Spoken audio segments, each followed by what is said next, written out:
So finally, Jen leans in and I go,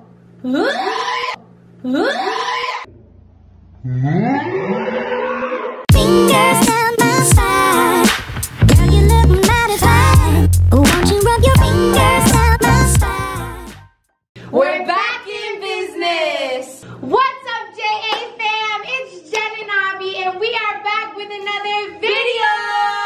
Before you watch this video, if you are new, make sure you hit that subscribe button, turn on the notification bell. Welcome to the JA family. Also, before you watch this video, make sure you hit that like button, share button, comment JA fam, comment Team Abby, Team Jen, comment all that. And if you didn't know already, we post on Mondays, Wednesdays, and Saturdays. So if you don't have your notification bell on, turn it on so that you can be one of the first people to watch our videos. JA fam, we have a challenge for you guys. We want you guys to share this video with at least 5 people. And those 5 people, tell them to share this video with at least 5 people. Let's see if we can get this video to get more people to join our JA fam. Today's video is finally going to be about how we met. So if you guys are new to our channel, you are in for a treat because this story is crazy. So first things first, I just want to say that the universe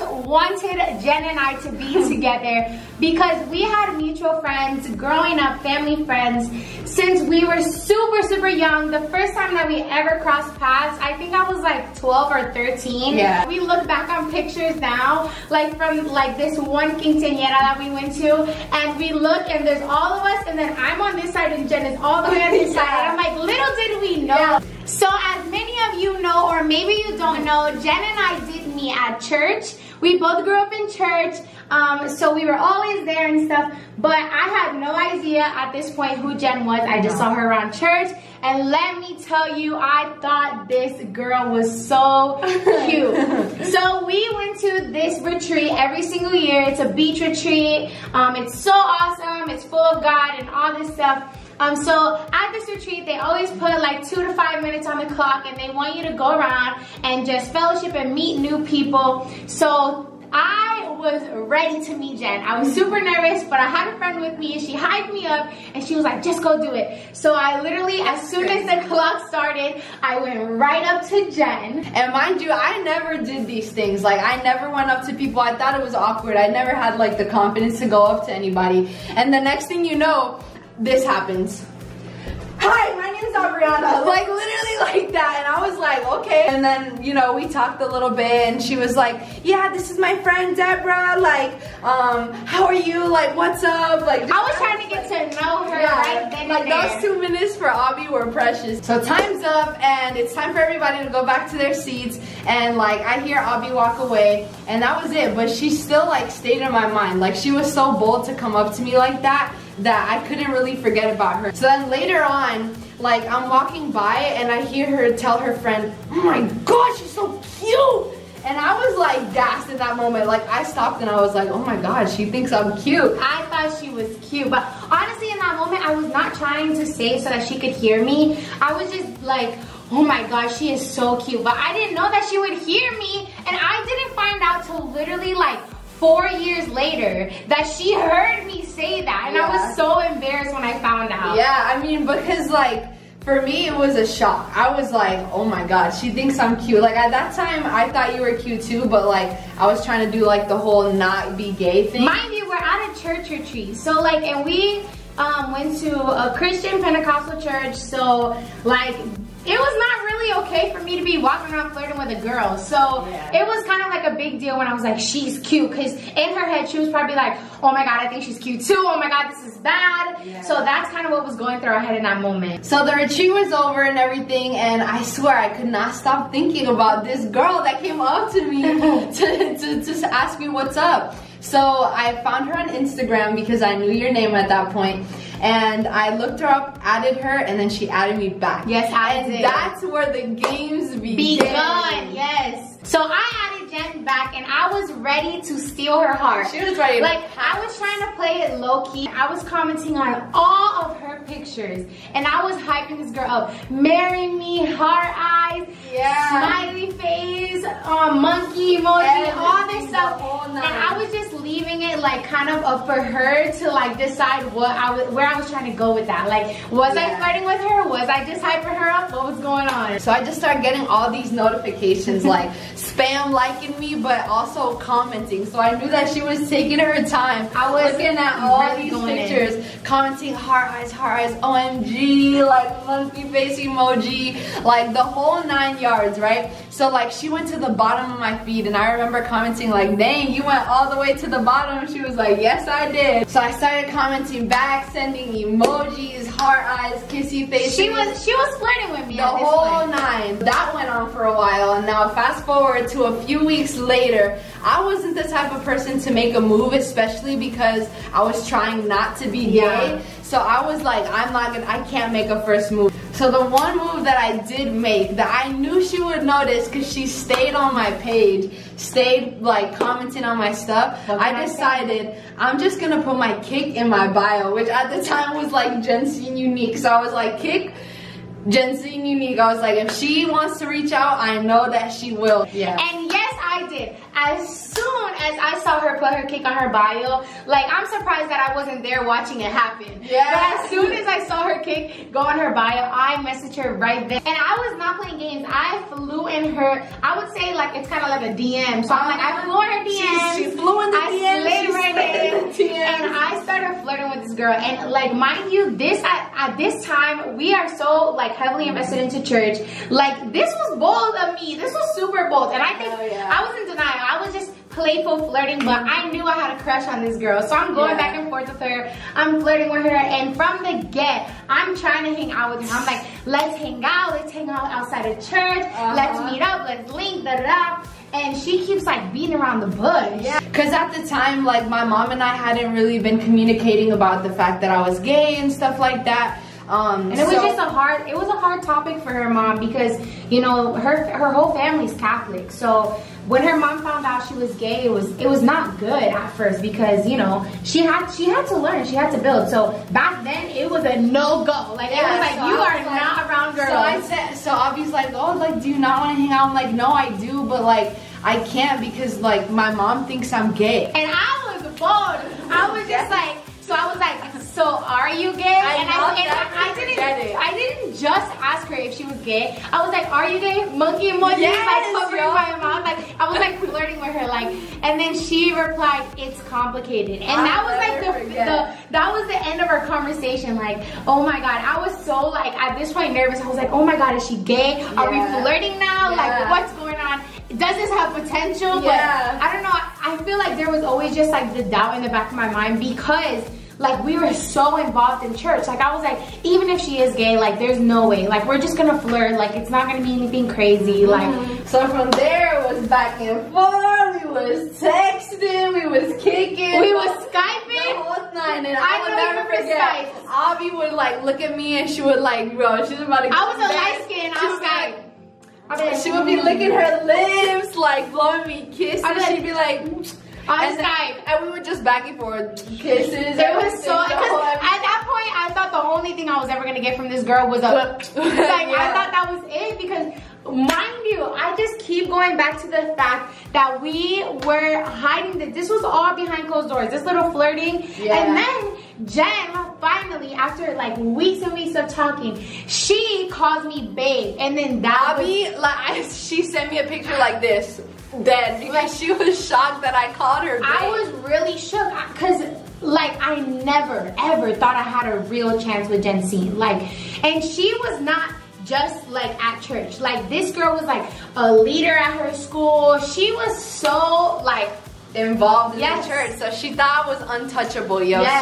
So like she would see me, like, because we went to schools that were like big opponents, so we went to like the major football game, and she was with all her friends. You came up to me, I was like, marry me, I'm obsessed with you. You were like, I'm obsessed obsessed with you. You're perfect. Marry me. And I'm like, dang, this girl really is obsessed. I was bold because outside of, you know, church, like my friends were very accepting because I was always that way. I always had like crushes on girls, but I never had anything serious. Like with Jen from the get-go, it felt different. So all my friends knew that I liked her and they were super, super accepting of it. So I was like, there she is. Oh my God. She treated me like a celebrity, like I wasn't a real person. Because at church, I couldn't really go up to her and hug her and all these things. We literally like all this talking, all this, babe that. And then at church, we literally be like, hey, what up? Like it was so hard, and it wasn't that we were trying to be secretive or anything like that. It was just that we genuinely liked each other, but we were so afraid because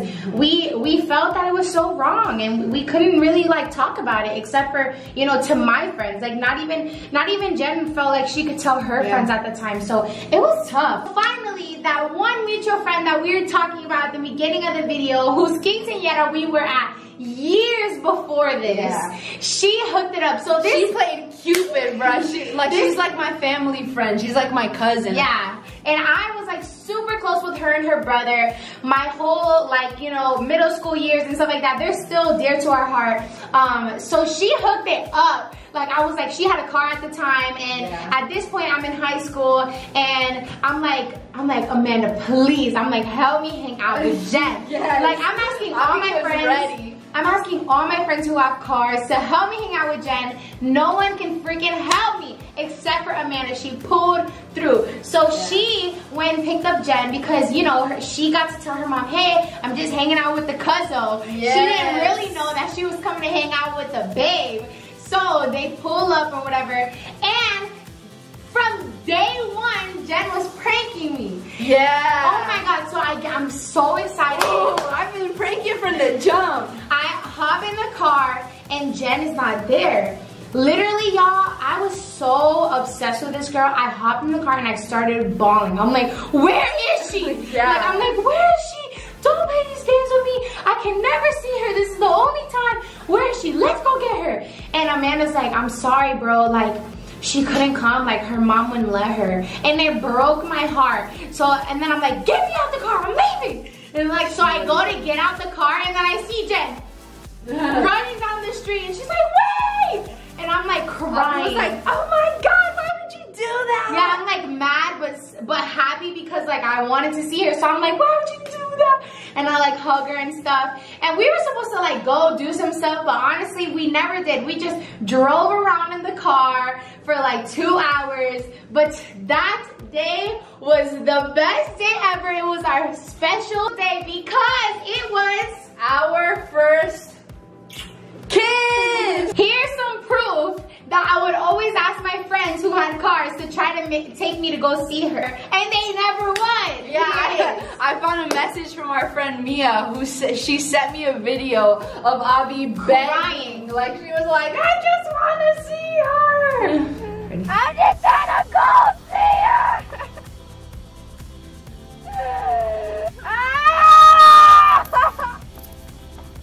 So like I said, we're driving around in the car for like 2 hours, and me and Jen are just in the backseat kicking it. Just holding hands. Like, you know, like pure and innocent. Pure.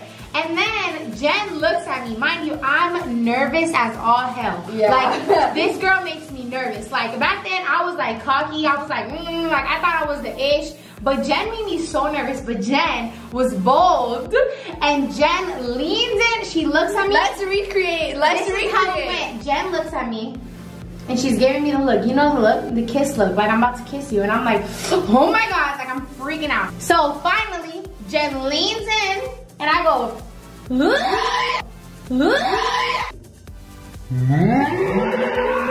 I was like I swear in that moment I was like, oh my, I literally turned to the window and she literally was like this. She was so embarrassed. I was like, I'm sorry. She was like, I'm so sorry. And I was like, no, like it was just because I was nervous as hell. Like I wasn't ready to kiss her. I was scared my kiss was gonna be bad. Oh my God, I just was not prepared and I freaking yeeted her. She said yeet. I said so I freaking swerved Jen and I felt so bad. So when she was feeling all bad on the window, I grabbed her face and I turned it around. She gave and I gave her the first kiss. Let's and see. I gave her How the look. was it? How'd it go? like this, and I gave her a kiss. Oh my god. I'm like, whoa. And it was innocent. It was a small one. It wasn't like whatever. It was like a small one. So it was just an innocent, pure little pop kiss, and we were lit. We were like we were literally we were holding each other, and like her cousin just in the front, like shout out to Amanda, because she was just driving, like acting like nothing, just letting us have our fun in the back, like nothing crazy. We literally just pop kissed, and that was it. We went all that day. We were content. Yes. And let me tell you, we talked about this kiss for months, because that's all we were able to do. Like, we couldn't really hang out a lot, so we talked about that kiss forever. Like, I would text her and be like, oh my god, like your lips are so soft, like your lips are like clouds. I've never kissed some lips better than yours. Months, because I couldn't hug her, I couldn't kiss her, I couldn't nothing. I could not do anything. So like that kiss had to last me for months. So after this is where our love story goes a little bit downhill for just a moment. Yeah, not because of us. No. But just because of the whole church things. So we don't want to get too in depth with that, because we want that to be its own video, because it's really sad, honestly, and it was a lot of pain and a lot of heartache and heartbreak that we went through during that period of time. So we'll touch on it a little bit, just because it is a part of how we met in our love story. So if you have any questions, please put them down below. We'll maybe answer them in a Q&A video, or we'll make a whole video dedicated to it. We want to do like kind of like a little coming out series, like of like all of the different dimensions of our coming out stories, because work, school, friends, church, everything, family, everything. So if you have any questions in general, drop them down below, because I think we're gonna just do another Q&A video soon for you guys. So any questions that you have, drop them below. Drop it low. Drop it low. Hey. But we're just kind of gonna run through it. We want to keep the love alive in this video. We want to keep this a happy, beautiful, loving video. So basically, I was ripped away from Abby. Yeah. I wasn't allowed to talk to her, message her, see her, anything. That lasted for about 2 or 3 months. And my heart was broken. Yeah, literally. I was like heartbroken, because I had to graduate without Abby. I had to go to prom. I won prom queen. Like, Abby had to sit back and watch me go through all these great moments. And it was tough, because I watched it all happen through social media. Yeah. And I had no contact with her, so I watched her win. And like, I would text her on every important moment. I would text her, like congratulating, whatever, just because at this point I was in love with Jensine. Yeah. But I couldn't. We were taken apart from each other. So the day after graduation, I really started thinking, and I'm like, how am I gonna let some people rip me apart from something that I felt was so genuine and so real for me? So I messaged Abby and I was like, please, you know, forgive me. I'm sorry for ever listening to what they said. Like, I want to try this again. You know, like, I want to see what we can be or whatever. Mind you, this message was through Skype. Yeah. Because of that whole situation, she had me on no social media. They blocked my number, everything. Like, I had no contact with the girl. So she literally had She literally had to go and like find me on like Skype, because we were Skyping. But they didn't think to take me off of Skype, so she found me on Skype, and this message was through Skype. She had messaged me on everything. Yeah, I was like, I'm so sorry, like, please. She didn't think I would write back. She thought I was angry with her, which I was never angry. I was just hurt, and like, I just wanted to be with her. I had spiraled. Like, I literally was like, if I can't be with Jen, I'm not gonna be with anyone. Yeah. And I was going out of control. I was doing crazy nonsense, but that was we came back, and the rest is history. So after that message, we talked it through, and it was history from there. We have been together ever since. That's literally when I was like, I think 15 or 16 at the time. So I'm 20. So it's been like 5 years almost. We've done a lot of growing together. That I've been like, my heart has been for Jen. Like, so it's been nuts, it's been crazy, but we have been together ever since. We've never broken up. We've never been apart from each other. Never. Our love has just grown strong, because in the beginning of our relationship, we still did have to hide it from the church. For a year. So we hid our relationship for an entire year. Like like from Abby's junior year to her senior year, we thought that I wasn't even gonna go to prom with her. We were so fearful of like being open about our relationship that for an entire year of our actual relationship, we did not tell like the world, like anyone. I didn't even tell my family because I feared so hard that somehow it would affect me at church. Like it was insane, guys. But like we said, that is gonna be a whole separate video for you guys. The rest was history though. After we came out the day after Abby's homecoming. I wore like a suit. I was like, forget it, I don't care. Like I'm about to tell the rooftops that I love this girl because she was so special to me, man. Like she never walked away from me, baby. You have been the I was persistent. From day one, you didn't give up. You've been there since forever, and like I'm so grateful that you didn't walk away because here we are 4 years later making YouTube videos, like have a JA fam, like because of Abby we are here because she never gave up on our love. Even though I tried and I did, she stayed. So thank you, baby girl. Because of her, we are here. So spam the comments with hashtag thank you, Abby, because we wouldn't be here if it wasn't for her. It takes two, baby. It takes two, but you held it down with one for a while. So thank you. I'm about to cry for real. So as a couple, our promise to our JA fam is that we've been through so much that at this point, nothing can break us down. We've traveled to 11 countries together. And we've traveled through a lot of states together. We have an apartment right now. Like we have made it so far. I feel like all of the biggest hard things that we've ever had to go through have passed. So the next big step in our relationship, you already know that's a puppy! Yeah, we're so grateful that you guys have been a part of this journey. For those of you who have been here since day one, you know, shout out to you. And shout out to all you new ones too. Shout out to everyone that supports us. We will never be Hollywood. Every single subscriber on this channel means the absolute world to us. We are so beyond grateful for you guys. Seriously. Keep on the ride, stay on the journey. We Mondays, Wednesdays, and Fridays. Be here because we're gonna be here. We love you guys and we're always gonna make videos for you. So stay tuned for that next video that we've been talking about in this video where we're gonna share the in-depth story about our relationship and just the process of being together and hiding our sexuality and our relationship from the church. We are gonna think on that and sit on that and then share that with you guys. But we are super excited, a little bit scared, nervous, but we're super excited because it is a part of our love. It is a part of our journey in our life. But thank you guys so much for watching this video. Make sure you like if you haven't already. Subscribe if you liked this video. All that. We love you guys so much. We love you, JA fam. Peace.